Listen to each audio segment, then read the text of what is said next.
അടിപൊളി ഒരു കൃഷി വീഡിയോയിലേക്ക് സ്വാഗതം.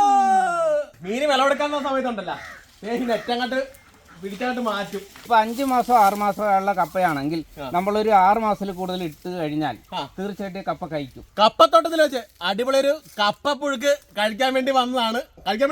അതെ, കപ്പ പുഴുക്ക് കഴിക്കാൻ വേണ്ടി വന്നതല്ല. ഈ കൃഷിയിടം കാണാനും ഷായിച്ചനെ പരിചയപ്പെടുത്താൻ വേണ്ടി വന്നതാണ്. എവിടെയാണ് സ്ഥലം എന്ന് പറഞ്ഞേ? അതായത് കഞ്ഞിക്കുഴി പഞ്ചായത്ത് 8ാം വാർഡ് ചക്കനാട്ട് ഷാജി, അതായത് ഇല്ലത്ത് കാവിന് സമീപമാണ്, നേരെ വടക്കേത്. ഒരു 10 വർഷമായിട്ട് ഷായിച്ചനെ എനിക്ക് കൃത്യമായിട്ട് അറിയാം. ഇപ്പൊ കാർഷിക മേഖല ഇടപെടാൻ പറഞ്ഞിട്ട് എത്ര ആളായി? ഒരു 10 വർഷമല്ല, ഞാനൊരു 15 കാർഷിക മേഖലയിൽ 25 വർഷത്തിൽ കുറയാതുള്ള.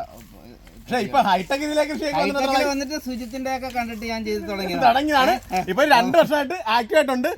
പക്ഷേ ഷായിച്ചിനിടയ്ക്ക് വരാൻ ഇതുവരെ എനിക്ക് കഴിഞ്ഞിട്ടില്ല എന്നുള്ളതാണ്. പ്രിസിഷൻ ഫാമിംഗ് രീതിയിലാണ് നമ്മൾ ചെയ്തിരിക്കുന്നത്. അതായത് ഒരു ഒരടി അകലത്തിലാണ് കപ്പ നട്ടിരിക്കുന്നത് നമ്മൾ. കണ്ടാ, ഇപ്പൊ ഇതേവരെ നമുക്ക് ഒരെണ്ണം പോലും എലി എടുത്തിട്ടില്ല. ഒരെണ്ണം എലി എടുത്തില്ല. നോക്ക്, എടുത്തിട്ടുണ്ടോ? ഈ കവറിംഗ് ഉള്ളതുകൊണ്ട് മേളിൽ നിന്നുള്ള അറ്റാക്ക് ഉണ്ടായില്ല. ഇനി താഴെക്കൂടി വരുവാന്നുള്ളത് പക്ഷെ ഞാൻ ശ്രദ്ധിച്ചിട്ട് ഒരെണ്ണത്തിനും വന്നിട്ടില്ല. അടിത്തരപ്പെടുന്ന സാധ്യതകളുണ്ട്, ഇല്ലെന്ന് പറയാൻ പറ്റില്ല. ഇവിടെ ഈ കാടൊക്കെ ഉള്ളതുകൊണ്ട് ഒന്നൊറ്റയൊക്കെ വരാം. പുറമേയുള്ള ശൈലി ഒരു പരിധി നമുക്ക് കുറക്കാണ്ട് പറ്റുണ്ടല്ലേ? പക്ഷെ എനിക്ക് എന്റെ അഭിപ്രായത്തില് ഒരു 100% എനിക്ക് വിജയമായിട്ടാണ് ഞാൻ കണ്ടിരിക്കുന്നത്. വളപ്രയോഗം എന്നൊക്കെയാണ്? വളപ്രയോഗം എന്ന് പറഞ്ഞാൽ നമ്മളിപ്പോ പറഞ്ഞില്ല, നമ്മൾ പച്ചക്കറി കൃഷി ചെയ്തതിന്റെ കുറച്ച് ചെയ്തിട്ടുണ്ടായിരുന്നു. അപ്പൊ അത് വിളവെടുത്തതിന് ശേഷം കുറച്ച് വളങ്ങൾ ഉണ്ടാകുമല്ലോ. അപ്പൊ ഞാൻ ഓർത്ത് ഈ വളം കളയണ്ട, നമുക്കൊന്ന് ഇങ്ങനെ ഒന്ന് പരീക്ഷിച്ച് നോക്കാം. എന്തൊക്കെ വളങ്ങൾ കൊടുത്ത പച്ചക്കറി? ഇപ്പൊ നമ്മൾ കൊടുത്തിരിക്കണമെന്ന് പറഞ്ഞാൽ മെയിൻ ആയിട്ട് കൊടുത്തിരിക്കണം നമ്മൾ ഇന്ത്യൻ പൊട്ടാഷിന്റെ പോളി ഹാലൈറ്റ് കൊടുത്തായിരുന്നു. അത് കുറച്ച് കൊടുത്തിട്ടുണ്ട്. പിന്നെ നമ്മൾ കുറച്ച് ചാണകപ്പൊടി കൊടുത്തിട്ടുണ്ട്. പിന്നെ സാഗരിക ഗ്രാനുവൽസ് അത് കുറച്ച്, ഇഫ്കോട അത് മാത്രം. അതല്ലാതെ നമ്മൾ വേറെ ഒന്നും കൊടുത്തിട്ടില്ല. പിന്നെ നമ്മൾ വെള്ളം കുറച്ച് കൂടുതൽ കൊടുത്തിട്ടുണ്ട്.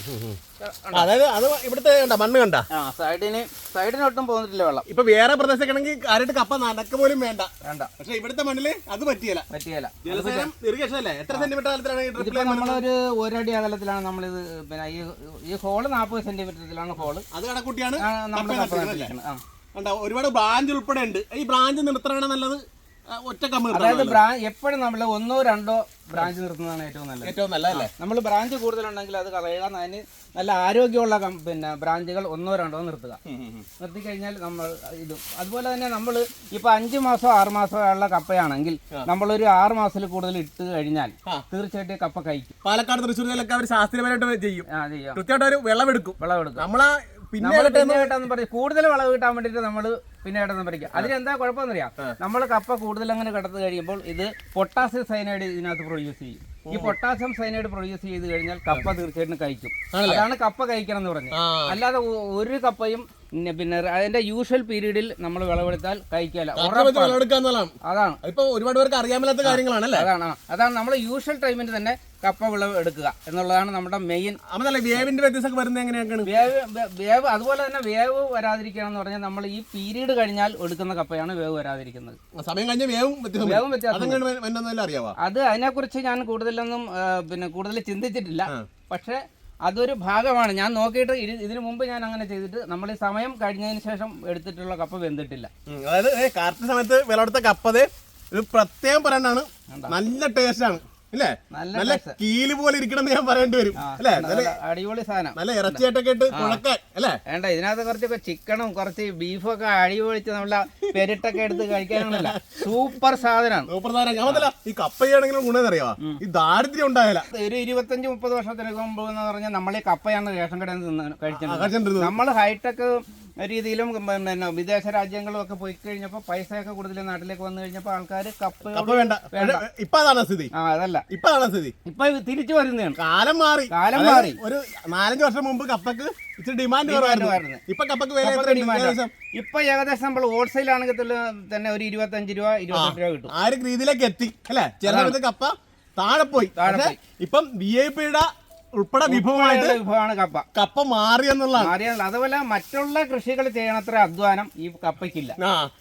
ഷായിച്ചേട്ടൻ വേറെ ജോലിയുണ്ട്. അപ്പൊ പാർട്ട് ടൈം ആയിട്ടാണ് കാർഷിക മേഖലയിൽ ഇടപെട്ടിരിക്കുന്നത്. അതായത് നമ്മൾ ഈ ഷീറ്റ് കീറാതിരിക്കാൻ വേണ്ടിയിട്ട് ഈ സൈഡിൽ ഇങ്ങനെ എടുത്ത് മണ്ണ് മാറ്റുക. 2 സൈഡും അപ്പൊ അടുത്ത കപ്പ കൃഷിക്ക് ഉപയോഗിക്കാല്ലേ? അടുത്ത കൃഷിക്ക് നമുക്ക് ഇത് ഉപയോഗിക്കാൻ പറ്റും. അതായത് വേണ്ട സാവധാനത്തിൽ ഇങ്ങനെ പൊക്കി എടുക്കാം. അതായത് പച്ച വെച്ച് വെട്ടണം കേട്ടാ. പച്ച വെച്ച് വെട്ടണം. വെച്ചിട്ട് നമ്മളിത് ഇങ്ങനെ എടുത്തു കഴിഞ്ഞാൽ നമുക്ക് ഇപ്പൊ ഞാനിത് രണ്ടാമത്തെ കൃഷിക്കാണ് ഇത് ചെയ്യുന്നത്. കപ്പ കൃഷി തന്നെ രണ്ടാമത്തെ കൃഷിയാണ് ആണല്ലേ?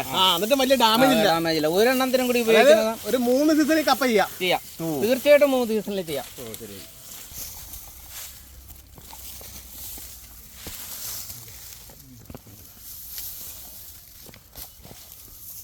ഇത് വാഴക്കൊമ്പ് പോലത്തെ ഒരു വെറൈറ്റി കപ്പയല്ലേ? വെറൈറ്റിയാണ്. ഏതാണ്ട് വാഴക്കൊമ്പിന്റെ അതേ ഷേപ്പ്. ഇത് നീളം കുറവാണെങ്കിൽ ഇത് എണ്ണം കൂടുതലുണ്ടാകും.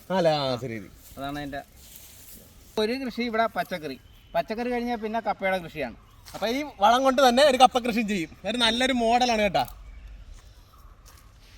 ഈ കൃഷിയിടത്തിന്റെ പ്രത്യേകത ആവശ്യമുള്ള ഒരു കോഴിയുണ്ട്, 40ഓളം താറാവുകളുണ്ട്.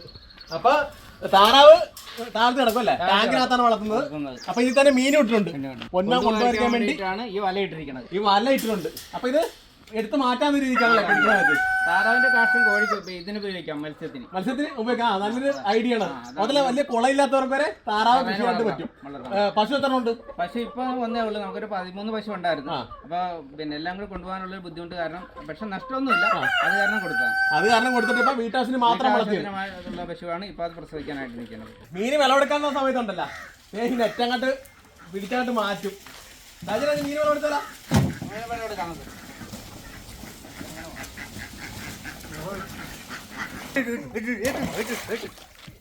അതായത് നമ്മുടെ ഇപ്പൊ മീൻ കിട്ടുന്നത് മോശം മീനാണെങ്കിലുണ്ടല്ല, നമ്മൾ വലയായിട്ട് ഇങ്ങോട്ട് ഇറങ്ങും. കടപ്പുറത്തെ മീൻ മോശമാണെങ്കിൽ ഇങ്ങോട്ട് ഇറങ്ങും. ഞങ്ങൾ ഇവിടുന്ന് ഒരു 2-3 പിടിക്കും. കണ്ട ഇത് വേറെ ഇതിനകത്ത് വാള കിടപ്പുണ്ട്.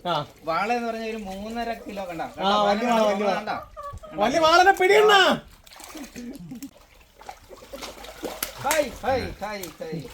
അതിനകത്ത് കണ്ട വാളയുണ്ടെന്നല്ലേ? വാളയുണ്ടെന്ന് ഇത് കണ്ട.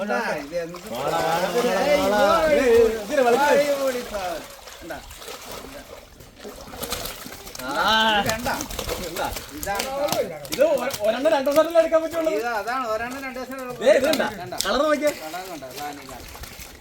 ഇതാണ് സാധനം. അപ്പൊ നമ്മള് മീൻ കിട്ടിയില്ലെങ്കിൽ ഇവിടെ വന്നിട്ട്, അതായത് മോശം മീനാണെങ്കിൽ ഇവിടെ വന്ന് ഇവനെ ഓരോന്ന് പിടി, 1-2 പിടി. ഇന്നത്തെ ദിവസം ഇവനെ വെറുതെ വിട്ടിരിക്കുന്നത്. രക്ഷപ്പെടട്ടെ. അപ്പൊ ഇത് നമ്മൾ മെയിനായിട്ട് ചെയ്യുന്ന പറഞ്ഞാൽ, എനിക്കും എൻ്റെ കുടുംബത്തിനും നല്ല ശുദ്ധമായ പച്ചക്കറി കഴിക്കണം. അല്ലാതെ അതിന് മിച്ചം ഉണ്ടെങ്കിൽ നമ്മൾ പുറത്ത് കൊടുക്കും. അങ്ങനെയാണ് ചെയ്യുന്നത്. വാഴ എത്ര വെറൈറ്റി ആണ്? വാഴയുണ്ട്, അത് കപ്പക്കാളിയുണ്ട്, ഇത് പടറ്റിയാണ്. അപ്പൊ കണ്ണനുണ്ട്, കതലുണ്ട്, എല്ലാവിധ വിളകളുണ്ട്, മിക്സഡ് രീതിയിലാണ്. പച്ചക്കറി എല്ലാം നമ്മള് ഹാർവെസ്റ്റിംഗ് ഇപ്പൊ കഴിഞ്ഞിരിക്കുകയാണ്. അപ്പൊ അതുകൊണ്ടാണ് അങ്ങനെ നടക്കുന്നത്. അതുപോലെ തന്നെ പിന്നെ പാവൽ അവിടെ വേറെ പാവലുണ്ട്. ഇപ്പൊ നമ്മൾ തണ്ണിമത്തിന് ഇവിടെ ചെയ്തിരുന്നതാണ്. പക്ഷെ നമ്മളിപ്പോ അത് കഴിഞ്ഞു. അതിൻ്റെ ഇപ്പൊ രണ്ടാമത്തത് അത് ചെയ്യണം. അപ്പൊ എല്ലാവർക്കും അനുകരിക്കാവുന്ന ഒരു അടിപൊളി മോഡലാണ് ഷായിച്ചാന്റെ കൃഷി. അപ്പൊ ഇതൊക്കെയാണ് ഇവിടെ വിഷയങ്ങൾ. അപ്പൊ മറ്റൊരു പുതിയ വിഷയമാണ്.